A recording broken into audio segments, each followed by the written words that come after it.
Hello, welcome to Life Matters. I'm your gregarious host, Brendan O'Connell. Well, today we have with us a distinguished guest who was born on May 12, 1928. We always like to know birth dates on Life Matters, in Providence, Rhode Island. He went to Our Lady of Providence Seminary in Warwick, Rhode Island between 1943, when you were 14 or 15 years old, yeah, and 1948. And then he went to the Grand Seminary in Saint Brieuc in France. His French is impeccable. He was ordained in 1953. He was a Monsignor in 1965. And then on June 5th, 1975, he was conferred Bishop of Norwich, Connecticut, where he was for 19 or 20 years, from 1975 to 1994. And then he was Bishop of Worcester, Massachusetts for another 10 years, from October 27th of 1994 to 2004, when he reached his retirement age at age 75. Well, welcome, Bishop Reilly. Thank you so much, Brendan. Nice to be here with you. Nice to have you. You're the first bishop I've had on this show, and I'm greatly appreciative. Yeah.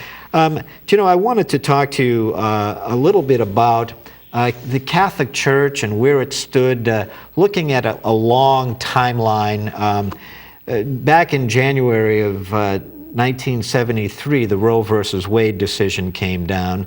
Can you tell us, in the years preceding that decision, where was the Catholic Church at that time, and was there a widespread response, or was it muted, or was it not enough, or how would you see the response? Yeah, I would think Brendan, it'd be more of a muted response in those days. I don't think people knew quite how to go out and grasp this, but there were people who were pushing this cause. They probably looked upon it a little bit radical.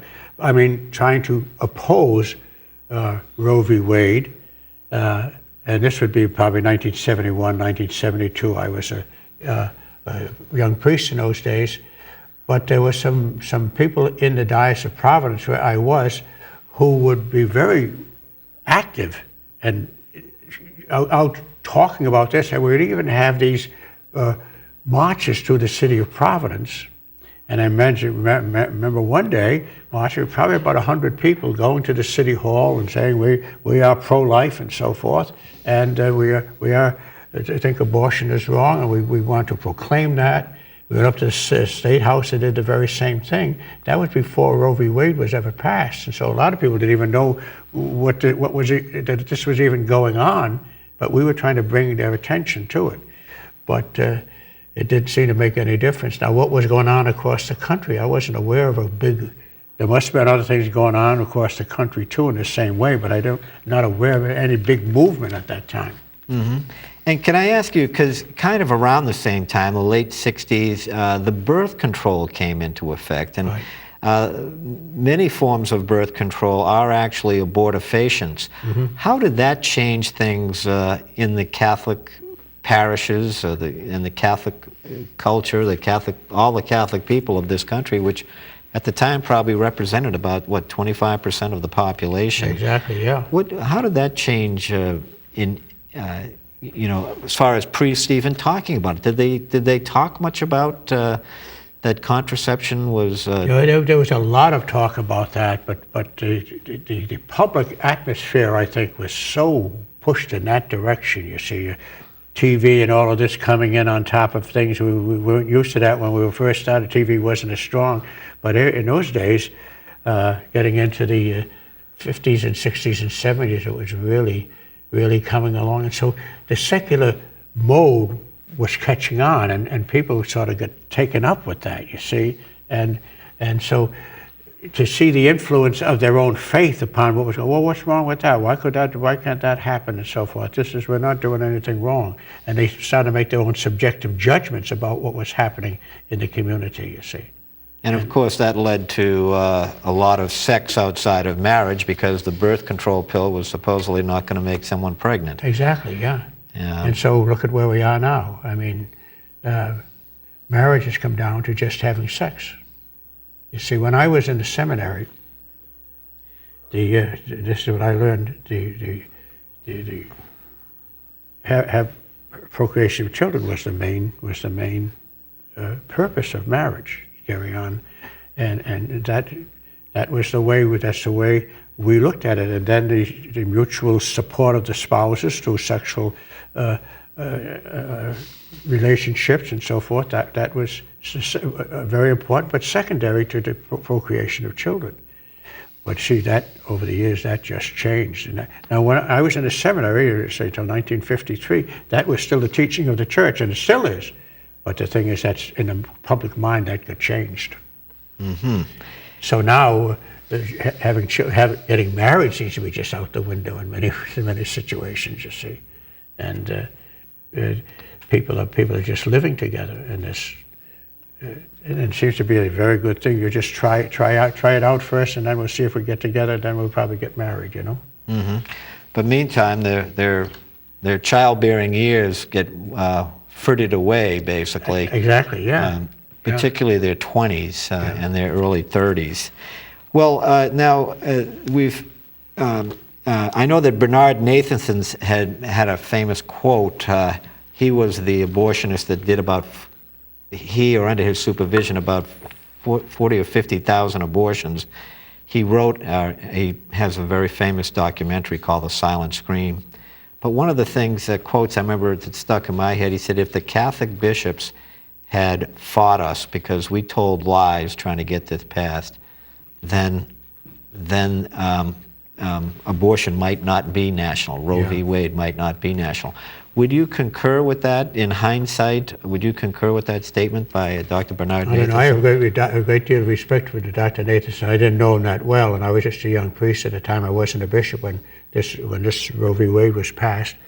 But I don't know what the bishops were doing at that time. Well, you have respect for him for what reason? Because of what he did with his life, you see, and he stood up when nobody else was making this, and it wasn't easy for him, I'm sure, you see, with his background and so forth. And he came into the Catholic Church too, you know, and so forth. But that he would stand up and speak this way, that was a powerful witness that he was giving to this cause. And so his name stands with the pro-life cause strongly to this day, you see. But I don't recall, I know there were sermons on it and homilies on it and so forth, and I preached on it, but I didn't think it was reaching the people, you see. That's how does it get into their lives and help them to change their lives and follow what the church is teaching. That became a very, very hard thing to do. I can recall I was very much involved in community things in the city of Providence, and I belonged to the Chamber of Commerce and things like that, and being called over to Brown University one day to talk to a man there whom I knew from the Chamber of Commerce, and he was saying, he was the head of it at that time, and he was saying, you know, I just want to let you know, because you're a Catholic priest and you're involved with us, that we are going to come out for abortion. And so, wow. So I said, how can you do that? Well, it's only going to be up to 9 weeks. We should be in favor of abortion for 9 weeks. If somebody can say this was a mistake made and so forth, we can get rid of that, so we don't believe it's a child just yet. And so I just wanted you to know that, to see, because of your association with us. Well, I didn't belong with them anymore, you see, after that. But you see where that went from 9 weeks. Now it's a whole 9 months. Right. So this was a creeping disease that got into the community, and now it's looked upon as the great freedom, I think, you see. And I often like to, when I meet people, I remember being in an airport one day and seeing this Navy officer and so forth, and I was going back to Providence, and he was heading to Newport, and we got talking, and when you got the collar on, you can talk very easy to people. And he said, you know, Father, he said, I was conceived outside of wedlock. He says, I'm so happy my mother didn't abort me. He's living this wonderful life, you know, but today they say, oh, you're not going to have his child outside, you know. Right, they use a lot of different excuses. And of course, I've had on Dr. Teresa Burke, who does Rachel Vineyard Ministries. So many women, it's complete growth industry is the post-abortive woman Oh, yeah. finally coming around and getting psychological Yeah. and psychiatric help. And you know, too, Brendan, people want to adopt children today. There are many families want to. They'd have to go to China and Russia, and even it's hard to get children there. When I was a youngster and a young priest in Providence, Rhode Island, we had an infant. They call it an infant asylum. And we had 60 or 70 babies there, babies who were born to people outside of marriage, you see, and they rather than aborting the babies in those days, they would give them up for adoption. And that made people, you could adopt babies and they would only be born a few weeks and they'd be adopted, you see. Now, I'd say 30 or 40 years ago, that just went out the window because no more babies to be adopted, you see. So orphanages closed down. Orphanages closed down, and these baby nurseries closed down, and it was a wonderful work. Made people so happy, you see. But why do we do that? I don't understand that mentality. But they would say, well, you'll live in the Middle Ages or something, you know. But was abortion ever the kind of disease that it is today? And I call it a disease across the whole of civilization, almost. You see, right? And people call that progress. It's when you just think of how many abortions have we had? We've in this country about 55 million, I think. 55, yeah, and that's something. It's incredible. It's the state of New York and California. Now, I often like to wonder, when somebody has a child aborted like that, would you like to have been aborted? Ooh, I don't know. And why don't they be honest? They say that we are pro-life. No, they don't call us pro-life, anti-abortion. We are anti-abortion, and they are pro-choice. Well, what does pro-choice mean? That word, they say, oh, they were very fortunate to be able to use that word. That holds on to people. But it's not telling the truth. Right. Why don't they say, I am pro-abortion? What are they afraid of? It wouldn't sell as much, would it? No, it wouldn't. In fact, choice is a Madison Avenue advertising word. That's exactly it. Lawrence later and his cronies came up with that word, I think, after the pro-life site. They said, that was brilliant, you see, and so forth. Yeah. But so we're the negative people and they're the positive people, you know. What a wonderful thing when you can just be free from any kind of occupation with children, especially in the womb, you see. Let me ask you also, one of the things that concerns me is, and it has to do with our battle in the pro-life movement, and it's Canon Law 915, and those that are public figures like politicians being excommunicated from the church, which I understand excommunication is a remedial measure to help save the souls of these people. Exactly, yeah.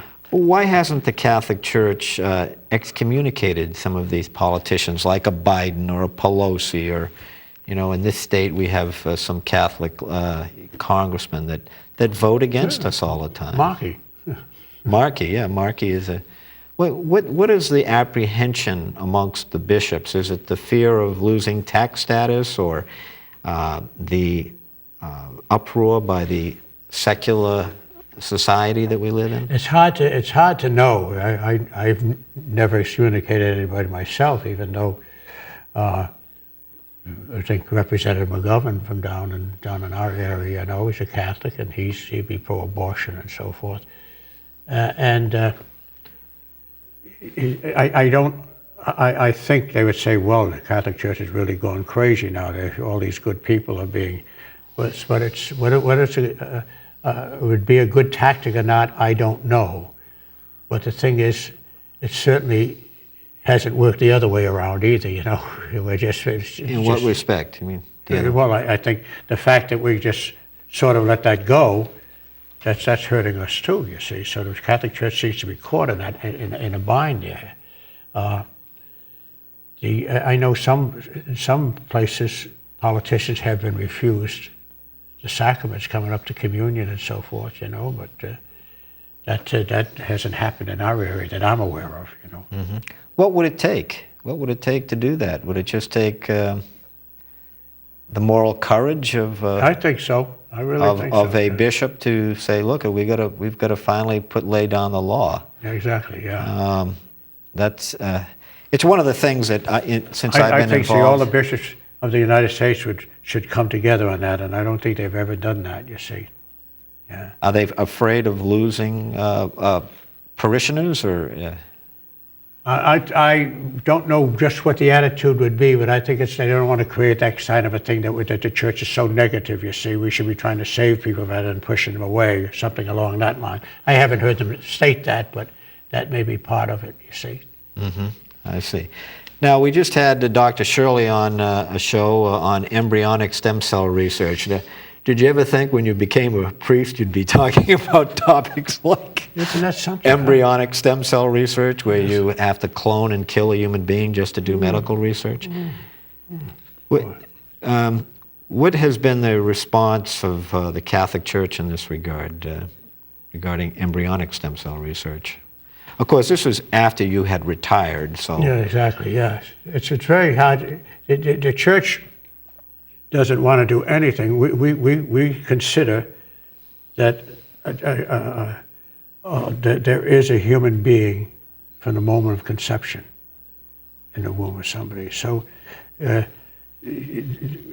that a human being when they take that embryo and start to do all sorts of things with it in the laboratories and so forth? You know, it's something that I don't know enough about. But it seems to me that it's going a little bit too far in dealing with human life in this way. We want to advance medicine, but not at the cost of human life. Do you get what I'm getting at? Yes, yeah, I do. Yeah. But there has to be a lot more, what should I say, teaching on this, I think, to bring out just what is happening so people will understand. But we are so taken up with this sort of...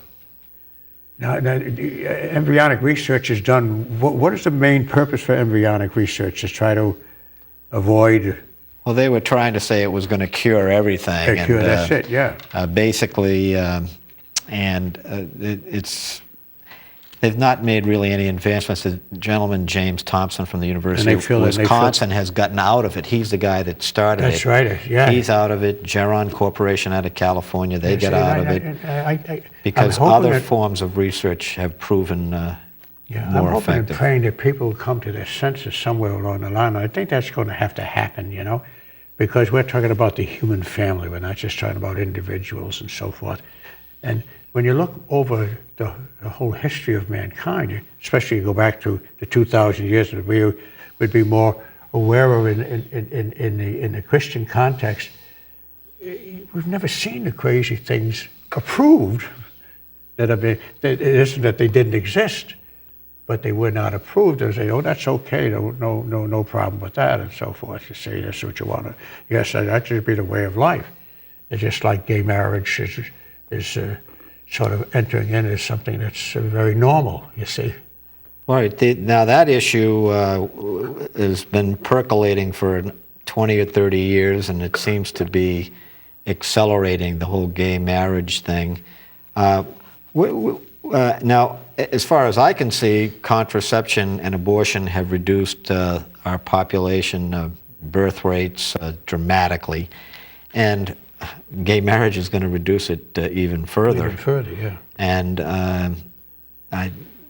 what are your thoughts on the whole concept, the Catholic Church and the Catholic Church's response to the gay marriage Well, issue? it's going to be really something, you see, because I don't know what the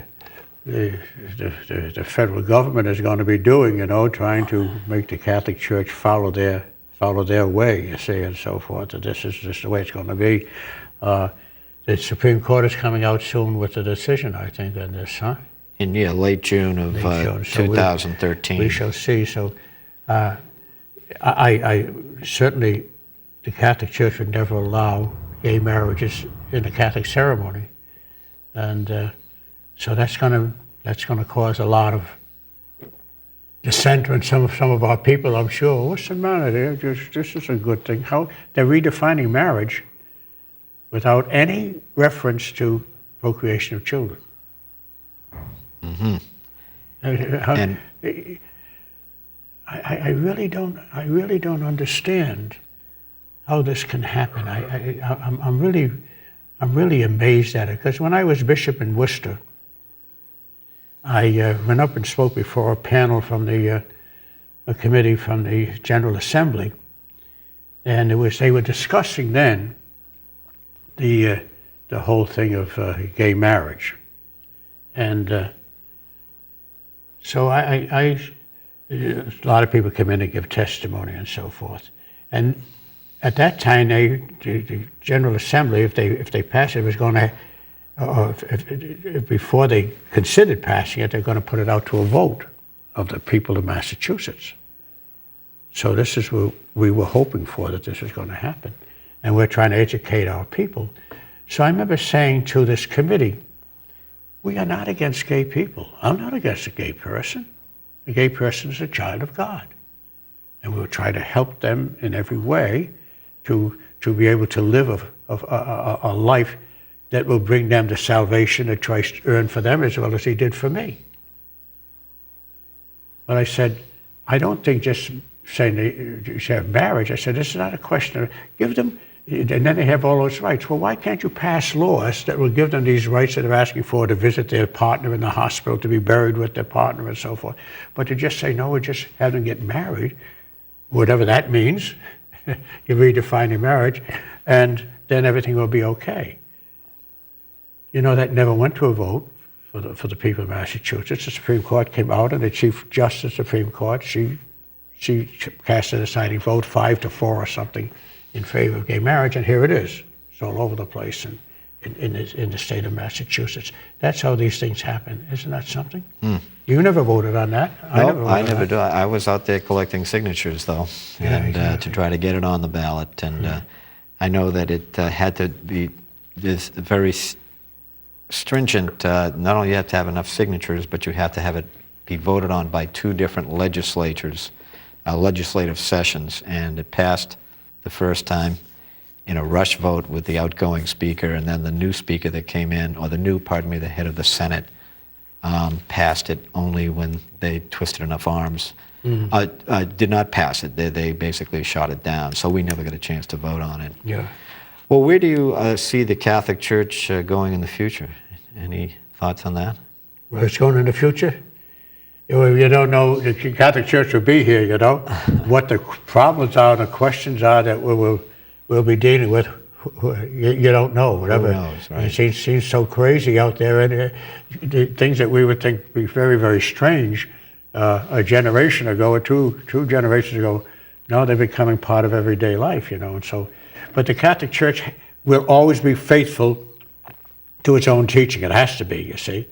And it's come through unpopular periods before and so forth. What's the matter with the church? You've got to get with it. And you even hear Catholic people say, well, the church has to change. Change to what? Change to some passing entity, you know, like so many other organizations have done that are supposed to be professing the gospel and so forth. If you just become part of the culture, then you're going to be passing away. And the church won't do that. We've come through 2,000 years of all sorts, can you imagine? Even with the Protestant Reformation splitting Europe, it must be something for us to even conceive what that must have been like at the time. Is that the end of No, it's not the end of the church. We're still going strong. Well, that's good to hear, Bishop Reilly. Thank you so much for coming on the show today. I'm greatly appreciative of you making the trip in from Worcester. Thank you, Brendan. It's good to be with you. And this great work that you're doing. These are not easy questions, and we need the guidance of the Holy Spirit and the help of all of our Catholic people to try to bring us to some solution. But to stand up for who we are and what we believe in, and that will go on to the end of time. God bless you. Thank you so much, and we hope you enjoyed today's show, and you'll come back next week for another exciting Life Matters television show. Take care.